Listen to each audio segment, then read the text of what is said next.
ഏത് സിനിമയാടി കാണാൻ പോകുന്നേ? മഞ്ഞുമൽ ബോയ്സ്. മലയാളത്തിലെ ഏറ്റവും കൂടുതൽ കളക്ഷൻ കിട്ടിയ സിനിമയാ. ഈ സിനിമ തമിഴ്നാട്ടിൽ ഭയങ്കര ആഘോഷമാക്കിയ സിനിമയാ അമ്മേ. മനിതറുണർന്നുകൊള്ളേ, ഇത് മനിത കാതലല്ലേ. ആ മതി മതി, നീ വേഗം സിനിമ കാണിക്കാൻ നോക്ക്. എപ്പോഴും അവക്ക് സിനിമ കാണിക്കുന്നതിന് മുന്നേ ഒരു പ്രസംഗമുണ്ട്. നമുക്കൊന്ന് ട്രെയിലറും കൂടെ കണ്ടിട്ട് സിനിമ കണ്ടാലോ? സിനിമ കാണിക്കടി അങ്ങോട്ട്. എങ്ങനെയുണ്ട് അമ്മ സിനിമ? അയ്യോ അടിപൊളി സിനിമയായിരുന്നു അമ്മ. ഇത് റിയൽ ഇൻസിഡന്റാ. ഇത് ശരിക്കും നടന്ന സംഭവമാ. സിനിമ കാണുമ്പോ തന്നെ മനുഷ്യന് പേടിയാവുന്നു. അപ്പൊ അത് ശരിക്കും അനുഭവിച്ചോർക്കോ? ആണെന്നേ. ഹാവു, എന്തായാലും അമ്മയ്ക്ക് സിനിമ ഇഷ്ടപ്പെട്ടു. ഇപ്പൊ ആശ്വാസമായി. നെക്സ്റ്റ് ഡേ അമ്മ ഫ്രണ്ട്സ് ഒക്കെ ട്രിപ്പ് പോകുന്നുണ്ട്. ഞാനും കൂടെ പൊക്കോട്ടെ. ഇന്നലെ ഒരു സിനിമ കണ്ടത് ഓർമ്മയുണ്ടല്ലോ അല്ലേ? അതേപോലെ കുഴി വീണ് കഴിഞ്ഞാൽ നിന്നെ നിന്റെ ഫ്രണ്ട്സ് രക്ഷിക്കുവോടി? അതുകൊണ്ട് നീ അവരെ രക്ഷിക്കോ?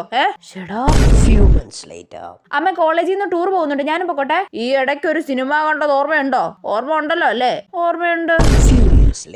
അമ്മ ഫ്രണ്ട്സ് ഒക്കെ കൂടി വണ്ടറിലേക്ക് പോകുന്നുണ്ട്. ഞാനും പൊക്കോട്ടെ. പണ്ടൊരു കുഴി വീഴുന്ന സിനിമ നമ്മൾ കണ്ടത് ഓർമ്മയുണ്ടല്ലോ അല്ലേ? ഏത് സമയത്താണോ എനിക്ക് ആ സിനിമ കാണിക്കാൻ തോന്നിയത്?